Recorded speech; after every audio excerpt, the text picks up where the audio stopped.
Friday afternoon, hundreds of emergency responders marched out of St. Nicholas of Tolentine Church to a new memorial for police and firefighters who gave their lives in the line of duty.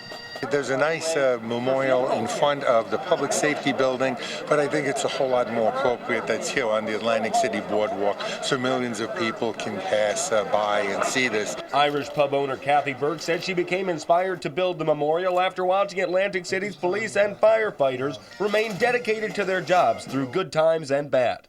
And it was at that time, in those moments of grief, that I saw a glimpse into their world of courage and dedication and loyalty to their jobs and to each other. A pair of granite columns were also dedicated to the first responders who were sent to the World Trade Center following the September 11th attacks. These columns were originally supposed to stand just 3 feet tall. When the decision was made to double their size, sculptor Brian Hanlon absorbed the extra cost because of his family's background in law enforcement. You know, life is fragile, and you don't realize that till you're in the presence of a family who lost someone. And that kind of hit me in the gut, you know, when I was standing there. The family of Melvin Santiago, the Jersey City police officer killed in the line of duty earlier this year, was also recognized. The sculpture of the police officer is dedicated to his memory. They died quietly. They died humbly. They did not ask to be heroes. They did not know it would turn out that way, but it did.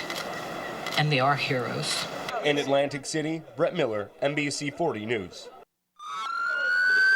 As rescue workers rushed to the scene Friday, high schoolers held their breath. I just felt really tense the whole time. Watching as their classmates were pulled from a simulated car wreck. Don't really think that they understood the full impact of an MVA until all the personnel, the medical personnel, got involved today. That way they got to be able to see a start-to-finish accident by a drunk driver. Instead of just telling kids what can happen if they drink and drive, the mock accident is meant to show them the choices they make have very real consequences. You talk about it a million times, but until they actually see what happens, you know, hopefully none of them have to be involved in something like this to get the point stamped home. For the students playing accident victims, being at the center of the action made the crash feel all the more real. I had tears coming out of my eyes. I was like, what if my mom was here? How would she be? Being put in the body bag, that was interesting. This is how deceased are treated. Like they're just left there because you can't do anything. They literally couldn't do anything. And that's how it would be for the rest of your life. All those memories and all your friends and family, like, you're just gone. And they hope it makes a lasting impression on their classmates. We just saw some friends in school walking back, and they couldn't explain how real it seemed. I'm glad that it made that impact. In Egg Harbor Township, Brett Miller, NBC 40 News. Fair or foul? That's the question being weighed by Bridgeton's City Council after Jamie Warner asked them to change an ordinance to allow her to raise chickens within city limits. I want the right to have chickens and not just tacit approval. Warner bought the chickens to eat ticks after her sons contracted Lyme disease after playing in the backyard. So I started looking on chicken forums to see if chickens would eat ticks. And a lot of people were like, oh, chickens will eat anything. And the birds don't just eat ticks. According to Warner, they're also a step towards sustainability. I don't have to spray the lawn. They're helping feed my family. They're helping keep my family safe. And I feel like, you know, how can that possibly be bad? It's a delicate issue. Mike Sapolsky and Gladys Lagardo Hempel sit on City Council and say they don't know what they're going to do about the chickens. We have an entire population to consider, and we don't want to enact or modify an ordinance creating problems throughout the city and other places. What if everybody in this center city comes to us and says, we want to have chickens, because you have chickens already. So that's another way to check what we're going to do now.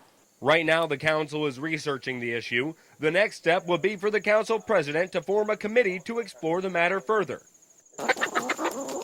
In Bridgeton, Brett Miller, NBC 40 News. I knew something was wrong because it got that loud and I could hear that brush noise. They say it only lasted 30 seconds, but they remember it well. The sound of a helicopter crashing right in their backyards. So I just turned around like this.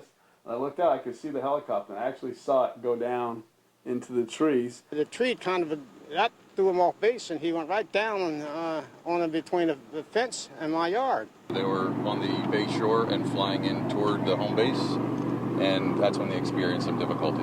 The Mosquito Commission helicopter was heading back from a routine surveillance flight at the time of the crash, just after 10:30 Monday morning. 2 employees were on board. The operator has been transported to Cape Regional Medical Center for precautionary measures, and the passenger has been transported for minor injuries. They're not life-threatening injuries. After clearing the scene, officials began to interview witnesses and map the debris field, which extended as far as a block away from the crash site. It came flying, it was coming right at the house, and it landed on top of my car out there. But while officials are calling the crash a difficult situation, they're also focusing on the positives. There were no pesticides on board the helicopter. Right. So it doesn't appear to be any hazmat issues that we're dealing with. I understand everybody's safe. I'm glad about that. That's the most important thing. Local officials gave no indication what caused the crash. That will be investigated by the National Transportation Safety Board. In Middle Township, I'm Brett Miller, NBC 40 News. All right, hold on. It's not something you hear about every day. A whale washed up near the mouth of Morris River, and once discovered, officials transported it to a nearby landfill. It's not something you would find in the Delaware River or this far up. Usually they're open water animals, not inland like this. When I approached my guys yesterday about this, none of them believed me that this was happening until they ran down and seen it for themselves. Now what you're looking at is a 15-foot, 1-ton minke whale. Public Works officials brought the whale here to the landfill in Commercial Township. Now, as you can see, officials are cutting up the whale right now. They're later going to examine it and try to figure out what the cause of death was. Looking at the condition internally of the animal, the only cause of death we could find is starvation. There's no food or anything in the entire intestinal tract. But officials say it is possible the whale died from the morbilli virus, which has killed many dolphins along the East Coast over the past 2 years. They will not know the exact cause of death until samples of the whale's body are further examined. And there's always concerns that that could be a problem with the whales as well. The minke in May in Lang City did have a positive testing for morbilli. Officials say although slicing up the whale and examining it is a rough task, Commercial Township's Public Works made the job just a little easier. Crews dug a massive hole and buried the remains of the minke whale. We couldn't have done it without them. I mean, they're the ones that actually got it off the beach where it washed up. We can all say that we buried a whale now, I guess. That's different for a roads department. In Commercial Township, Bobby Liga, NBC 40 News.